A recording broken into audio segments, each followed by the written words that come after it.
Hey, what is up guys, Guitar Rock here, welcome back to another Brown Dust video. Alright, so we are continuing the mercenary overview and analysis of the 4 stars, sort of like a mini tier list. So this is for the magicians and supporters out there. So I've already covered the warriors and defenders. If you haven't checked it out, try to check out the previous video before this one. I'm going to try to link it in the description, and it should appear in the top right corner right there. You can click on it if you want to see it. So yeah, let's jump on into it, or else the video will be like 40 minutes long. Let's go. Alright, moving on to magicians. So this is going to be easier because there are a lot of bad magicians out here. Not to say that they are bad particularly. Most of them are usable in the arena or in PvE, but you need the right setup to use them. Alright, Leah for example, I wouldn't recommend using her in the PvP. She is quite weak right there, but she has this ability right here which can deal quite a high amount of damage to world bosses, especially because it bases off the current HP of the opponent. So that is something to keep in mind.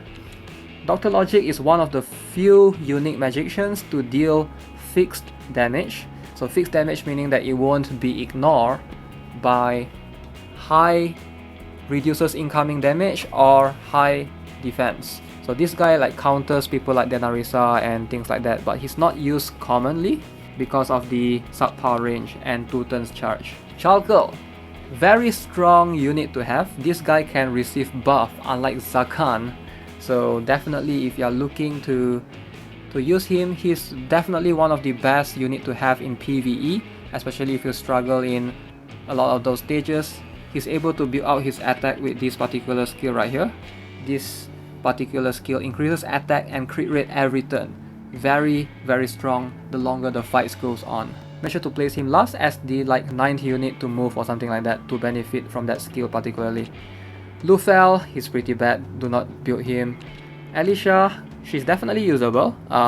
It's quite complicated though. She needs 2 turns, and if you look at the skills, with the exception of this ultimate strike, it's quite similar to Britain's one, and I think Britain is stronger than her, and Britain doesn't suffer from the requirement to charge every single turn.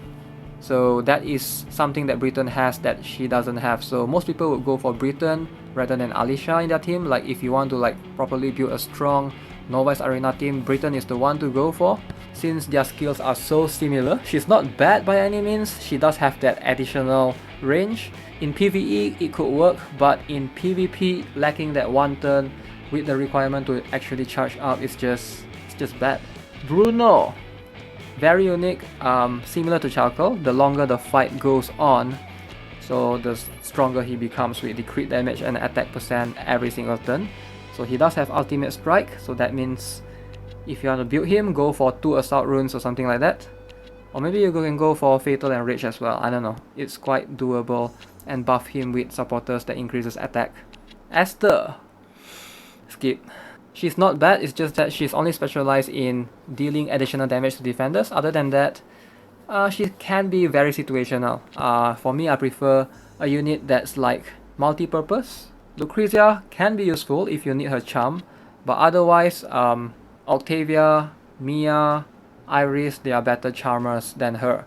Her range is subpar though. If only she has 9 tower range as a magician, this would have been way better, which is why she's pretty weak right now. Sarka is the few unique ones, also very useful in the world boss because of the high incoming damage boost and the high amount of reduction in stats. So one of the highest one. So enemies all stats by reduced by 65%. That's a lot of reduction. Otherwise, wouldn't recommend using him in PvP at all. Hell, alright, so we have come to the moment. The queen of everything. The one that you should go for if you want to build a magician. Build a Hell. No one else. If you want to build a solid, strong magician, go for Hell. She's the strongest magician out there, period. There's no need for me to talk furthermore. I'm sure you guys know why. Go and read her skills up. She's extremely strong. She's only strong after she attacks though, and she's countered by mercenaries like Britain, Arch, but there's a counter to that counter as well. So you can always figure out a way to buff her with removal of attack interference and things like that. But otherwise, she is very strong and a very solid unit to have everywhere. In the Novice Arena, in PvE, in the Arena she's usable, in the Evil Castle she can solo certain stages on her own as well. Very strong. Magnus, this guy is actually pretty weak. Yeah, I would recommend skipping him. Ageron, I would recommend skipping him as well. Kyle, whatever that he can do, Bruno can do better. Just skip. Alright, Ors is a unique one. This guy, he's mileage specific, so I don't really have him and I don't really see much of him. To waste mileage on this guy is just not worth it. There are much better magicians out there. I don't think he's better than Hell or anything like that, so definitely skippable. Alright, so most of the magicians, none of them are like specifically not worthy going for, but if you want to build like solid for the solid start, Hell and Chalkel, those two are the ones that you should go for. Sarka is good for world boss, you might need him later on, but otherwise just go for Hell and Chalkel for now if you're just starting out.